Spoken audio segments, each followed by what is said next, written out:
Hello student, आज के important session में आप सभी का स्वागत है। तो आज के सेशन में हम बात करने वाले हैं मंथली करंट अफेयर के बारे में। आज के सेशन में हम जनवरी 2023 के करंट अफेयर को कवर करने वाले हैं। तो टॉप 100+ क्वेश्चन को हम लोग देखेंगे। तो जो बच्चे नए हैं आए हैं वो चैनल को सब्सक्राइब कर लीजिए। अगर आपको वीडियो पसंद आता है तो आप वीडियो को लाइक भी कीजिए। चलिए फिर देर ना करते हुए वीडियो को शुरू करते हैं और देख लेते हैं पहला क्वेश्चन हमारा कौन सा है। पहला हमारा क्वेश्चन है, बेंजामिन नेतन्याहू ने 6वीं बार किस देश के प्रधानमंत्री के रूप में शपथ लिया। तो जो बेंजामिन नेतन्याहू है वह इजराइल के प्रधानमंत्री के रूप में 6वीं बार शपथ ले रहे हैं। तो क्वेश्चन नंबर 1 का ऑप्शन नंबर बी आपका सही हो गया। नेक्स्ट क्वेश्चन हमारा है, केंद्रीय गृह मंत्री अमित शाह द्वारा सीमा सुरक्षा बल के किस मोबाइल ऐप का लोकार्पण किया गया। तो देखिए जो केंद्रीय गृह मंत्री अमित शाह हैं, अमित शाह आपके सहकारिता मंत्री भी हैं। तो उन्होंने सीमा सुरक्षा बल के लिए एक प्रहरी ऐप लॉन्च किया है। तो इसका ऑप्शन नंबर सी बिल्कुल सही है। आगे देख लेते हैं क्वेश्चन नंबर 3, हाल ही में किस मंत्रालय द्वारा प्रज्वला चैलेंज लॉन्च किया गया। तो ऑप्शन हमारा है वित्त मंत्रालय, दूसरा है ग्रामीण विकास मंत्रालय, तीसरा है सहकारिता मंत्रालय और चौथा है सामाजिक न्याय और अधिकारिता मंत्रालय। तो इसका सही ऑप्शन आप हो जाएगा ऑप्शन नंबर बी, ग्रामीण विकास मंत्रालय। तो क्वेश्चन नंबर 3 का ऑप्शन नंबर बी आपका बिल्कुल सही है। आगे देख लेते हैं क्वेश्चन नंबर 4, हाल ही में लूला डी सिल्वा किस देश के तीसरी बार राष्ट्रपति चुने गए। तो जो लूला डी सिल्वा है वो ब्राजील के तीसरी बार, ये 3rd बार राष्ट्रपति बने हैं ब्राजील के। तो क्वेश्चन नंबर 4 का ऑप्शन नंबर 3 आपका बिल्कुल सही है। आगे देख लेते हैं क्वेश्चन नंबर 5, हाल ही में दिग्गज फुटबॉलर खिलाड़ी पेले का निधन हुआ, इनका संबंध किस देश से है। तो देखिए जो पेले हैं वो फुटबॉल के खिलाड़ी हैं, सबसे पहले हमें याद रखना है। दूसरा ये आपके ब्राजील के हैं, जो पेले हैं वो ब्राजील के खिलाड़ी हैं, फुटबॉल खिलाड़ी हैं। तो क्वेश्चन नंबर 5 का ऑप्शन नंबर सी आपका बिल्कुल सही है। नेक्स्ट है, हाल ही में प्रथम KR गौरी अम्मा नेशनल अवार्ड 2022 किसे प्रदान किया गया। तो इसका सही ऑप्शन होगा डॉक्टर एलिडा ग्वेरा को। ऑप्शन नंबर ये आपका बिल्कुल सही है। आगे देख लेते हैं क्वेश्चन नंबर 7, देश में पहली बार किस राज्य द्वारा द नीलगिरी तहर परियोजना शुरू की गई। हमारा ऑप्शन है महाराष्ट्र, दूसरा तमिलनाडु, तीसरा है कर्नाटक और चौथा है केरल। तो देखिए द नीलगिरी तहर परियोजना तमिलनाडु सरकार द्वारा शुरू की गई है। नीलगिरी तहर एक वहाँ के जंतु का नाम है, उसी के संरक्षण के लिए तमिलनाडु सरकार ने द नीलगिरी तहर परियोजना की शुरुआत की है। तो क्वेश्चन नंबर 7 का ऑप्शन नंबर बी आपका बिल्कुल सही है। आगे देख लेते हैं क्वेश्चन नंबर 9, नागपुर विश्वविद्यालय महाराष्ट्र में आयोजित 108वीं भारतीय विज्ञान कांग्रेस की थीम क्या थी। तो जो नागपुर विश्वविद्यालय में जो कि महाराष्ट्र में है, उसमें भारतीय विज्ञान कांग्रेस की स्थापना हुई थी। उसका जो थीम था वो था महिला सशक्तिकरण के साथ सतत विकास के लिए विज्ञान और प्रौद्योगिकी। तो क्वेश्चन नंबर 8 का ऑप्शन नंबर सी आपका बिल्कुल सही है। आगे देख लेते हैं क्वेश्चन नंबर 9, हाल ही में किस देश ने यूरोपियन संघ की मुद्रा यूरो को अपनाया। तो यूरोपियन संघ में जो है 20 देश हैं, 19 देश और एक यूरोपियन यूनियन है। तो उसकी जो मुद्रा है उसको किसने अपनाया है, हमें ये देखना है। तो आपका ऑप्शन नंबर सी बिल्कुल सही है, क्रोएशिया ने यूरोपियन संघ की यूरो मुद्रा को अपनाया है। नेक्स्ट क्वेश्चन है, हाल ही में किस देश की महिला अधिकारी को दुनिया के सबसे ऊंचे युद्ध क्षेत्र सियाचिन में पहली बार तैनात किया गया।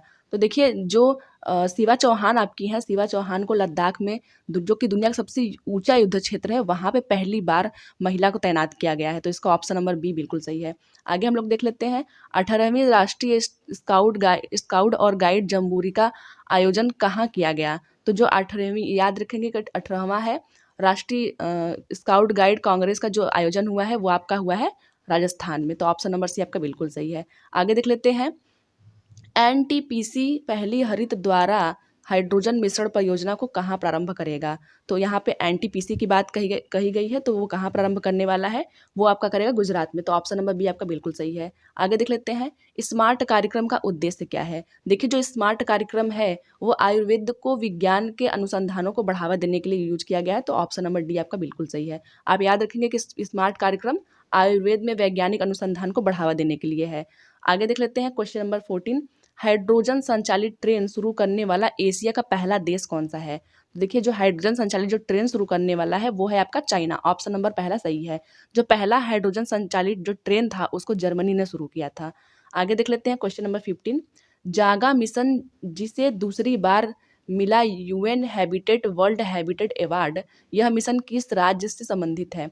तो देखिए जो जागा मिशन है जिसको 2nd बार वर्ल्ड हैबिटेट अवार्ड मिला है वो आपका है ओडिशा का। ऑप्शन नंबर डी आपका बिल्कुल सही है। आगे देख लेते हैं question number 16, Mopa international airport Goa का नामकरण किसके नामकरण पे किया गया। तो देखिए जो मोपा इंटरनेशनल एयरपोर्ट है वो पहले तो वो गोवा का है, दूसरा उसका नाम जो है वो मनोहर पर्रिकर इंटरनेशनल एयरपोर्ट कर दिया गया है। तो ऑप्शन नंबर बी आपका सही है। आगे है 17वां हाल ही में प्रारंभ राष्ट्रीय हरित हाइड्रोजन मिशन का उद्देश्य क्या है। तो देखिए राष्ट्रीय हरित हाइड्रोजन जो मिशन है उसका उद्देश्य है कि प्रतिवर्ष 5 MMT हाइड्रोजन उत्पादन की क्षमता का विकास करना तथा 8 लाख करोड़ रुपए से अधिक का कुल निवेश करना और 1 लाख करोड़ रुपए से अधिक मत्स्य के जीवाश्म ईंधन के आयात में कमी करना। तो इसका उपरोक्त सभी ऑप्शन सही हैं। आगे देख लेते हैं क्वेश्चन नंबर 18। FSSAI द्वारा उत्तर प्रदेश के किस रेलवे स्टेशन को 5 स्टार रेटिंग प्रमाणन के साथ ईट राइट स्टेशन से सम्मानित किया गया। तो हम जानते हैं वाराणसी कैंट जो रेलवे स्टेशन है उसको ईट राइट स्टेशन के 5 रेट से सम्मानित किया गया है। तो क्वेश्चन नंबर 18 का ऑप्शन नंबर आपका बी सही है। आगे है विश्व का पहला ताड़ के पत्ते का पांडुलिपि संग्रहालय कहाँ शुरू हुआ। तो विश्व का जो सबसे पहला पांडुलिपि संग्रहालय है जो कि ताड़ के पत्ते पे है वो आपका केरल राज्य से संबंधित है, केरल राज्य में इसको शुरू किया गया है। तो क्वेश्चन नंबर 19 का ऑप्शन नंबर डी बिल्कुल सही है। आगे है 20 नंबर का क्वेश्चन, असम सरकार द्वारा किसे वर्ष 2022 से 2023 के लिए राज्य का सर्वोच्च नागरिक सम्मान असम वैभव प्रदान किया गया। तो जो असम वैभव प्रदान जिसको किया गया है उनका नाम है डॉक्टर तपन सैकिया। ऑप्शन नंबर डी आपका बिल्कुल सही है। आगे है नेक्स्ट क्वेश्चन, हाल ही में अमेरिका के संसद के निचले सदन हाउस ऑफ रिप्रेजेंटेटिव का अध्यक्ष किसे चुना गया। तो देखिए जो निचला सदन होता है हमारे यहाँ लोकसभा बुलाया जाता है, उनके यहाँ हाउस ऑफ रिप्रेजेंटेटिव बुलाया जाता है। तो उसके जो अध्यक्ष के रूप में केविन मैकार्थी को नियुक्त किया गया है। ऑप्शन नंबर बी आपका बिल्कुल सही है। आगे देख लेते हैं क्वेश्चन नंबर 22, हाल ही में मध्य प्रदेश के इंदौर प्रवासी भारतीय दिवस सम्मेलन के कौन से संस्करण का आयोजन किया गया। तो इंदौर में प्रवासी भारतीय कार्यक्रम का शुरुआत हुआ है, तो यह इसका 17वां संस्करण था। तो ऑप्शन नंबर सी आपका बिल्कुल सही है। आगे देख लेते हैं क्वेश्चन नंबर 23, हाल ही में चर्चा में रहा जैन समुदाय का पवित्र स्थल समेध शिखर कहाँ स्थित है। तो देखिए जो समेध शिखर है वो आपका झारखंड में है। ऑप्शन नंबर पहला सही है। जो समेध शिखर है वो आपका जैन समुदाय से संबंधित है और पार्श्वनाथ को यहीं पे ज्ञान प्राप्त हुआ था। तो ऑप्शन नंबर 23 का क्वेश्चन नंबर 23 का ऑप्शन नंबर ए बिल्कुल सही है। आगे देख लेते हैं, हाल ही में उत्तराखंड के किस शहर को आपदा संभावित क्षेत्र घोषित किया गया है। तो देखिए जो उत्तराखंड का जो जोशीमठ है उसको क्या किया गया है कि आपदा संभावित क्षेत्र घोषित किया गया है, क्योंकि यहाँ क्या हो रहा है जमीन में दरारें आ रही हैं, इसलिए इसको आपदा संभावित क्षेत्र घोषित किया गया है। नेक्स्ट है 25, ICICI प्रूडेंशियल लाइफ इंश्योरेंस द्वारा 360 डिग्री वित्तीय सहायता सुरक्षा अभियान के लिए किस क्रिकेटर को साइन किया गया। तो 360 डिग्री वित्तीय सुरक्षा अभियान के लिए सूर्य कुमार यादव को अपॉइंट किया गया है। तो ऑप्शन नंबर सी आपका बिल्कुल सही है। आगे देख लेते हैं, हाल ही में स्कूली स्तर पर सामाजिक और भावनात्मक शिक्षा प्रदान करने के लिए किस राज्य द्वारा सहर्ष योजना किस राज्य द्वारा शुरू किया गया है, हम लोग को वो देखना है।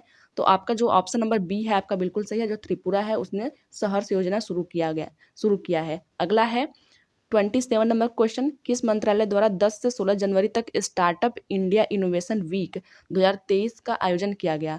तो देखिए हम लोग जानते हैं जो 16 जनवरी है उस दिन को हम लोग स्टार्टअप दिवस के रूप में मनाते हैं। तो ये आपका आता है वाणिज्य और उद्योग मंत्रालय के अंतर्गत, जिसके जो मंत्री हैं वो हैं पीयूष गोयल। तो 27 का ऑप्शन नंबर बी बिल्कुल सही है। आगे देख लेते हैं, गोल्डन ग्लोब पुरस्कार 2023 में बेस्ट ओरिजिनल सॉन्ग का पुरस्कार प्राप्त नाटू नाटू गीत किस फिल्म से संबंधित है। तो देखिए जो नाटू नाटू जो गीत है उसका मतलब होता है नाचो नाचो, और ये फिल्म RRR से संबंधित है। तो ऑप्शन नंबर पहला सही आपका हो गया। आगे है, नासा द्वारा हाल ही में किस भारतीय मूल के वैज्ञानिक को चीफ टेक्नोलॉजिस्ट नियुक्त किया गया। तो हमारा ऑप्शन नंबर डी बिल्कुल सही है। HC चारड़िया को हम लोगों ने जो नासा के लोगों ने है उन्होंने चीफ टेक्नोलॉजिस्ट नियुक्त किया है। तो 29 का ऑप्शन नंबर डी बिल्कुल सही है।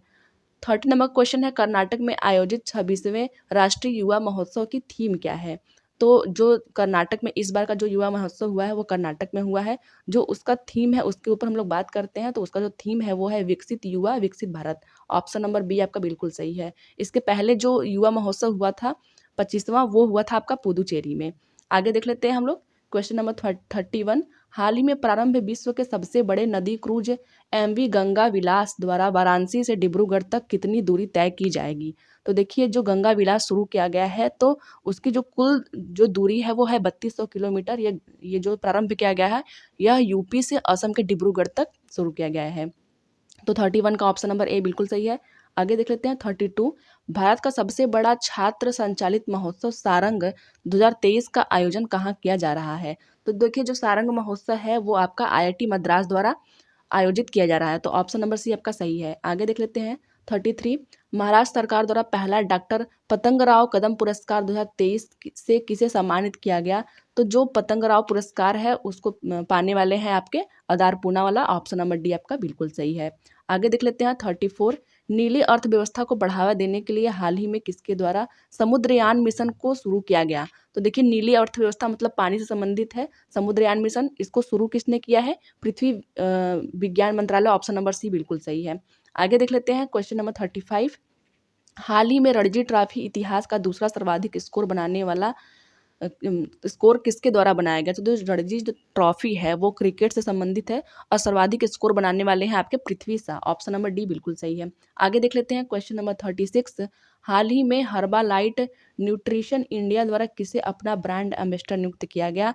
तो जो हर्बालाइट है उसके द्वारा जो ब्रांड एम्बेसडर है उस स्मृति मानधना को बनाया गया है, ऑप्शन नंबर डी आपका बिल्कुल सही है। आगे देख लेते हैं हम लोग, हाल ही में 71वें मिस यूनिवर्स 2022 की विजेता आर बोनी गैब्रियल का संबंध किस देश से है। तो जो इस बार की जो मिस यूनिवर्स बनी है वो है आर बोनी गैब्रियल, इनका जो संबंध है वो अमेरिका की है। यह 71वां मिस यूनिवर्स का आयोजन इस बार हुआ था और जो 70वीं जो मिस यूनिवर्स थी वो भारत की हरना सिंधु कौर थी, तो आप लोग इसको भी याद रखेंगे, तो ऑप्शन नंबर बी बिल्कुल सही है। आगे है, केंद्र सरकार द्वारा ऑनलाइन गेमिंग के पहले उत्कृष्टता केंद्र की स्थापना कहाँ करने की घोषणा की गई है। तो ऑनलाइन गेमिंग की बात हो रही है, तो ये आपका हो जाएगा शिलांग, ऑप्शन नंबर सी बिल्कुल सही है। आगे देख लेते हैं क्वेश्चन नंबर 39, हाल ही में सीमा सड़क संगठन द्वारा किस विदेशी देश के असाइनमेंट पर पहली महिला ऑफिसर कैप्टन सुरभि जखमोला को तैनात किया गया। तो जो कैप्टन सुरभि जखमोला है वो भूटान में तैनात की गई हैं, ऑप्शन नंबर बी बिल्कुल सही है। आगे देख लेते हैं, संविधान साक्षरता अभियान प्रारंभ करने वाला राज्य है। तो संविधान साक्षरता अभियान प्रारंभ करने वाला जो राज्य है वो है केरल। केरल में सबसे अधिक लिटरेसी दर हमारा है, ये भी हम लोग याद रखेंगे। तो क्वेश्चन नंबर 14 का ऑप्शन नंबर डी आपका सही है। आगे है, हाल ही में स्टार्टअप पेंटरशिप के लिए मार्ग पोर्टल किसके द्वारा लॉन्च किया गया। तो जो आपका मार्ग पोर्टल है उसको लॉन्च करने वाले हैं Piyush Goyal, option number A बिल्कुल सही है। आगे देख लेते हैं question number 42, startup firm IG drone द्वारा किस नाम से भारत का पहला 5G सक्षम ड्रोन विकसित किया गया है। तो जो भारत का पहला 5G सक्षम ड्रोन है वो है स्काई वॉक, आपका ऑप्शन नंबर बी बिल्कुल सही है। आगे देख लेते हैं 43, हाल ही में दक्षिण अफ्रीका में आयोजित अंडर-19 महिला T20 वर्ल्ड कप 2023 की विजेता टीम कौन है। तो जो इस बार आयोजित की गई थी 2023 में विश्व कप महिला वाली, उसको भारत ने जीता है, ऑप्शन नंबर आपका बी बिल्कुल सही है। आगे देख लेते हैं, ऑस्ट्रेलियन ओपन 2023 का पुरुष एकल वर्ग का जो विजेता है वो कौन है। तो ऑप्शन नंबर सी आपका बिल्कुल सही है, नोवाक जोकोविच ने इस बार ऑस्ट्रेलियन ओपन 2023 को जीत लिया है। यह इनका 22वां ग्रैंड स्लैम है। तो क्वेश्चन नंबर 44 का ऑप्शन नंबर सी बिल्कुल सही है। आगे देख लेते हैं क्वेश्चन नंबर 45, NMDC लिमिटेड ने हाल ही में किसे अपना ब्रांड एम्बेसडर नियुक्त किया। तो NMDC लिमिटेड ने अपना जो ब्रांड एम्बेसडर है निखत जरीन को अपॉइंट किया है, तो ऑप्शन नंबर डी आपका बिल्कुल सही है।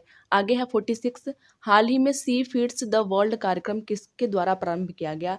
तो जो सी फीड्स द वर्ल्ड कार्यक्रम है वो आपका शुरू किया गया है पेप्सिको फाउंडेशन द्वारा, ऑप्शन नंबर सी आपका बिल्कुल सही है। आगे है, 29 जनवरी 2023 को नई दिल्ली के उद्यान उत्सव 2023 में प्रारंभ किसके द्वारा किया गया। जो दिल्ली में उद्यान उत्सव 2023 आरंभ हुआ है उसको प्रारंभ करने वाली है Draupadi Murmu, option number B आपका बिल्कुल सही है। आगे देख लेते हैं 48, केंद्रीय गृह मंत्री अमित शाह द्वारा देश के 7वें राष्ट्रीय फॉरेंसिक विज्ञान विश्वविद्यालय की आधारशिला कहाँ पर रखी गई है। तो हमारा ऑप्शन नंबर ए बिल्कुल सही है, कर्नाटक में अमित शाह द्वारा फॉरेंसिक विज्ञान विश्वविद्यालय की आधारशिला रखी गई है। तो 48 का ऑप्शन नंबर ए सही है। आगे देख लेते हैं 49, महानदी कोल फील्ड्स ने हाल ही में कहाँ चंद्रशेखर आजाद इको पार्क और कोयला संग्रहालय का निर्माण किया। तो हमारा जो 49 है उसका ऑप्शन नंबर डी सही है, ओडिशा। ओडिशा में महानदी कोल फील्ड्स ने जो है चंद्रशेखर आजाद इको पार्क और कोयला संग्रहालय का निर्माण किया है। आगे देख लेते हैं हम लोग 50 नंबर क्वेश्चन है, 28 जनवरी को डेटा गोपनीयता दिवस 2023 की किस थीम के साथ मनाया गया है। यहाँ डाटा गोपनीयता दिवस के बारे में पूछा गया है। तो हमारा ऑप्शन नंबर सी बिल्कुल सही रहेगा। निजता के बारे में पहले सोचिए, ऑप्शन नंबर सी आपका बिल्कुल सही है। आगे देख लेते हैं 51। हाल ही में भुगतान की आधुनिक तकनीकी T+1 सेटलमेंट सिस्टम कहाँ लागू किया गया? तो जो T+1 सेटलमेंट सिस्टम है वह शेयर बाजार में लागू किया गया है। इसके पहले T+2 सेटलमेंट सिस्टम था, तो उसको हटाकर T+1 सेटलमेंट सिस्टम कर दिया गया है। ऑप्शन नंबर बी बिल्कुल सही है। आगे देख लेते हैं 52 नंबर का क्वेश्चन। हाल ही में इंटरपोल के तीसरे यंग ग्लोबल पुलिस लीडर्स कार्यक्रम का आयोजन कहाँ किया गया है? तो यंग ग्लोबल पुलिस लीडर्स कार्यक्रम का आयोजन नई दिल्ली में किया गया है। ऑप्शन नंबर पहला सही है आपका। आगे है, हाल ही में किस देश द्वारा दुनिया के पहले फोटोनिक आधारित कंप्यूटर का विकास करने क्वांटम की घोषणा की गई है? तो जो पहला दुनिया का फोटोनिक कंप्यूटर है वो आपका कनाडा के द्वारा बनाया गया है। तो ऑप्शन नंबर पहला सही है। आगे देख लेते हैं, भारत द्वारा किस देश के साथ 100 से अधिक चीते प्राप्त करने के समझौता किया गया है? तो भारत ने दक्षिण अफ्रीका के साथ 100 से अधिक चीते प्राप्त करने के लिए समझौता किया था। इसके पहले जो चीते आए थे वो आए थे नामीबिया से। तो इसका ऑप्शन नंबर बी बिल्कुल सही है। आगे देख लेते हैं, हाल ही में ब्रेन लाइक कंप्यूटिंग के लिए आर्टिफिशियल सिनेप्स का आविष्कार करने किस देश के वैज्ञानिकों द्वारा किया गया? तो यह है भारत और ऑस्ट्रेलिया दोनों के वैज्ञानिकों द्वारा यह किया गया है। ऑप्शन नंबर सी बिल्कुल सही है। आगे है, हाल ही में थाईलैंड के पेलो बैंड डिजीज का प्रकोप देखा गया। यह रोग किसे प्रभावित कर रहा है? तो जो पेलो बैंड डिजीज है वह समुद्री प्रवाल, यहाँ प्रवाल होगा। तो ऑप्शन नंबर ए आपका बिल्कुल सही है, यह समुद्री प्रवाल को प्रभावित कर रहा है। 56 का ऑप्शन नंबर ए सही है। आगे है 57। हाल ही में सर्वश्रेष्ठ अभिनेत्री के लिए ऑस्कर नामांकन पाने वाली पहली एशियाई कौन है? तो ऑस्कर के लिए सबसे जो पहली एशियाई है वह है मिशेल येओह। ऑप्शन नंबर सी आपका बिल्कुल सही है। आगे देख लेते हैं 58। अंतर्राष्ट्रीय प्रलय स्मारक दिवस प्रतिवर्ष किस घटना की स्मृति में मनाया जाता है? तो अंतर्राष्ट्रीय प्रलय स्मारक दिवस जो है हिटलर के द्वारा जब यहूदियों का जनसंहार कर दिया गया था तो उसी के याद में यह दिवस मनाया जाता है। तो 58 का ऑप्शन नंबर सी आपका सही है। आगे देख लेते हैं 59। 27 जनवरी 2023 को जिला स्तर पर शिकायत निवारण मंच निधि आपके निकट 2.0 किसके द्वारा प्रारंभ किया गया है? तो जो आपका जिला स्तर पे है निधि आपके निकट योजना, उसका जो प्रारंभ किया गया है वह कर्मचारी भविष्य निधि संगठन द्वारा किया गया है। तो ऑप्शन नंबर डी आपका बिल्कुल सही है। आगे देख लेते हैं, केंद्रीय बंदरगाह जलमार्ग नौवाहन और मंत्रालय के राष्ट्रीय लॉजिस्टिक पोर्टल मरीन लॉन्च किया गया है। तो मरीन जो है वो किसके द्वारा लॉन्च किया गया है? तो वह आपका लॉन्च किया गया है सर्बानंद सोनेवाल द्वारा। ऑप्शन नंबर डी आपका बिल्कुल सही है।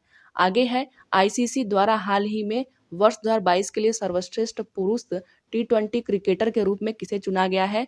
तो सर्वश्रेष्ठ जो है T20 पुरुष क्रिकेटर वो सूर्य कुमार यादव को चुना गया है। ऑप्शन नंबर पहला सही है। आगे है, ऑस्ट्रेलियन ओपन 2023 के मिक्स्ड डबल्स के विजेता कौन है? तो जो ऑस्ट्रेलियन ओपन 2023 हुआ था इसके जो मिक्स के जो विजेता है वो है लुइसा स्टेफनी और Rafael Matos. Option number B सही है। इन्होंने सानिया मिर्जा और रोहन बोपन्ना को हराया हुआ है। तो आगे देख लेते हैं हम लोग 63। हाल ही में भारत की उपाध्यक्षता में FAO के 12वें सत्र का आयोजन कहाँ किया गया है? तो जो FOA का जो 12वां सत्र का आयोजन किया गया है वो हुआ है आपका इटली के रोम में। ऑप्शन नंबर पहला सही है। आगे है, हाल ही में भारत की उपाध्यक्षता में यही क्वेश्चन रिपीट हो गया तो इसका ऑप्शन नंबर ए आपका सही होगा। आगे है, वर्ष 2023 में देश में कौन सा गणतंत्र दिवस मनाया गया है? तो यह हमें पता होना चाहिए कि इस बार हमारा 74वां गणतंत्र दिवस था। ऑप्शन नंबर बी आपका बिल्कुल सही है। आगे देख लेते हैं, हाल ही में IGBC द्वारा किस रेलवे स्टेशन को ग्रीन स्टेशन प्रमाणन की प्लैटिनम रेटिंग से सम्मानित किया गया है? तो यहाँ प्लैटिनम रेटिंग की बात हो रही है तो हम बात करेंगे विशाखापट्टनम की। ऑप्शन नंबर बी आपका बिल्कुल सही है। आगे है 67। भारतीय नौसेना द्वारा हिंद महासागर में कौन सा युद्ध अभ्यास आयोजित किया गया है? तो हिंद महासागर में आपका ट्रोफेक्स 2022 का आयोजन किया गया। ऑप्शन नंबर सी आपका बिल्कुल सही है। आगे देख लेते हैं हम लोग, हाल ही में सरकार के कॉमन सर्विस सेंटर अकादमी द्वारा निजी कंपनियों के साथ मिलकर साइबर संगिनी कार्यक्रम प्रारंभ किसने किया है? किसके द्वारा मतलब घोषणा हुआ है साइबर संगिनी कार्यक्रम शुरू करने के लिए? तो ओप्पो इंडिया ने ये घोषणा किया हुआ है साइबर संगिनी कार्यक्रम प्रारंभ करने के लिए। तो ऑप्शन नंबर डी आपका सही है। आगे देख लेते हैं 69, 25 जनवरी 2023 को हिमाचल प्रदेश द्वारा 53वां स्थापना दिवस मनाया गया, इस राज्य की स्थापना किस वर्ष में की गई थी। तो जो देखिए जो हिमाचल प्रदेश है जो उसकी स्थापना हुई है वो आपकी हुई है 1971 में। ऑप्शन नंबर बी आपका बिल्कुल सही है। नेक्स्ट है, हाल ही में उत्तर प्रदेश भारत के सबसे बड़ा तैरता सोलर प्लांट का उद्घाटन कहाँ किया गया है। उत्तर भारत का सबसे बड़ा तैरता सोलर प्लांट जो है उसका उद्घाटन कहाँ किया गया है। तो उसका जो उद्घाटन है वो चंडीगढ़ में किया गया है। ऑप्शन नंबर सी आपका बिल्कुल सही है। आगे देख लेते हैं, हाल ही में ऑरेंज फेस्टिवल 2023 के तीसरे संस्करण का आयोजन कहाँ किया गया है। तो जो ऑरेंज फेस्टिवल है वो आपका कोहिमा में इसका आयोजन किया गया है। ऑप्शन नंबर डी आपका सही है। आगे देख लेते हैं, प्रसिद्ध प्रित्जर आर्किटेक्चर पुरस्कार प्राप्त करने वाले भारतीय वास्तुकार कौन है जिनका हाल ही में निधन हो गया। तो जो आपके प्रित्जर अवार्ड पाने वाले जो आपके भारतीय हैं वो है बालकृष्ण दोषी। ऑप्शन नंबर पहला आपका सही है। आगे है 33, हाल ही में वैश्विक स्टैक डेवलपमेंट पर 2023 का जो सम्मेलन हुआ था वो कहाँ हुआ था। तो वैश्विक स्टैक डेवलपमेंट पर जो सम्मेलन हुआ था वो आपका हुआ था नई दिल्ली में। ऑप्शन नंबर सी आपका बिल्कुल सही है। आगे देख लेते हैं क्वेश्चन नंबर 74, गणतंत्र दिवस पर किस एकमात्र भारतीय मूल के व्यक्ति को पद्म विभूषण प्रदान करने की घोषणा की गई। तो जो एकमात्र व्यक्ति हैं जो भारतीय हैं उनको श्रीनिवास वर्धन जी को पद्म विभूषण देने की घोषणा की गई है। ऑप्शन नंबर बी आपका सही है। आगे देख लेते हैं 75, महिला प्रीमियम लीग के पहले सीजन 2023 के लिए कितनी टीमों का ऐलान किया गया है। तो 2023 के लिए 5 टीमों का ऐलान किया गया है। ऑप्शन नंबर बी आपका सही है। आगे देख लेते हैं 76, अंतर्राष्ट्रीय सीमा शुल्क दिवस प्रतिवर्ष कब मनाया जाता है। तो हम जानते हैं कि जो अंतर्राष्ट्रीय जो सीमा शुल्क दिवस है वो आपका 26 जनवरी के दिन ही मनाया जाता है। तो ऑप्शन नंबर ए सही है। आगे देख लेते हैं, हाल ही में वार्षिक जातीय ममानी महोत्सव कहाँ आयोजन किया गया। तो जो जातीय ममानी जो आपका फेस्टिवल है वो लद्दाख का फेस्टिवल है। तो ऑप्शन नंबर सी आपका बिल्कुल सही है। आगे देख लेते हैं, वर्ष 2022 के लिए आईसीसी की टेस्ट टीम में जगह बनाने वाले एकमात्र भारतीय बल्लेबाज कौन है। तो आईसीसी में एकमात्र जगह बनाने वाले जो आपके हैं बल्लेबाज वो है Rishabh Pant. Option number B आपका सही है। आगे देख लेते हैं, 27 से 31 जनवरी 2023 तक 30वीं राष्ट्रीय बाल विज्ञान कांग्रेस का आयोजन कहाँ किया जाएगा। तो बाल विज्ञान कांग्रेस का जो आयोजन है वो आपका अहमदाबाद में किया जाएगा। ऑप्शन नंबर सी आपका बिल्कुल सही है। आगे देख लेते हैं, ग्लोबल फायर पावर रिपोर्ट 2023 के अनुसार भारत की सैन्य शक्ति को वैश्विक स्तर पर कौन सी रैंक प्राप्त हुई है। तो ग्लोबल फायर के अनुसार जो फायर पावर की जो रिपोर्ट आती है उसके अनुसार भारत जो है चौथी सैन्य शक्ति के स्थान पोजीशन में चौथी स्थान प्राप्त किया हुआ है। तो आगे बात करते हैं 81 नंबर का क्वेश्चन, हाल ही में अमेरिका इंडिया फाउंडेशन ने भारत के पहले STEM innovation and learning centre का उद्घाटन कहाँ किया है। तो ऑप्शन नंबर बी आपका बिल्कुल सही है, चेन्नई में इनोवेशन एंड लर्निंग सेंटर का उद्घाटन किया गया है। 82 नंबर क्वेश्चन है, हाल ही में न्यूजीलैंड के नए प्रधानमंत्री के रूप में किसे नियुक्त किया गया। तो जो न्यूजीलैंड के जो नए प्रधानमंत्री हैं वो बने हैं आपके Chris Hopkins. Option number C आपका बिल्कुल सही है। आगे देख लेते हैं 83 नंबर का क्वेश्चन, भारतीय नौसेना द्वारा मेगा अभ्यास एमफैक्स 2023 का आयोजन कहाँ किया गया है। तो जो एमफैक्स का आयोजन किया गया है वो हुआ है आंध्र प्रदेश में। ऑप्शन नंबर डी आपका बिल्कुल सही है। आगे देख लेते हैं 84 नंबर का क्वेश्चन, वर्ष 2022 में किस देश का नंबर 1 पुलिस थाने का पुरस्कार किसे प्रदान किया गया है। जो देश का नंबर 1 पुलिस थाना है उसका जो अवार्ड है वो किसको मिला है। तो वह मिला है अस्का थाना। ऑप्शन नंबर ए बिल्कुल सही है। आगे है, संस्थागत श्रेणी के तहत किसे सुभाष चंद्र बोस आपदा प्रबंधन पुरस्कार 2023 से पुरस्कृत किया गया है। तो इस बार का जो आपदा प्रबंधन जो पुरस्कार है वो मिला है उड़ीसा राज्य के आपदा प्रबंधन प्राधिकरण को और लुंगलेई फायर स्टेशन मिजोरम को। तो इसका मतलब ऑप्शन नंबर सी आपका सही है, ए और बी दोनों। तो ये तो था आज का वीडियो। आज के वीडियो में हमने जनवरी महीने से जो भी इंपॉर्टेंट क्वेश्चन पूछे जाने थे उसको हम लोगों ने देख लिया है। चलिए फिर मिलते हैं किसी और वीडियो में, तब तक के लिए धन्यवाद।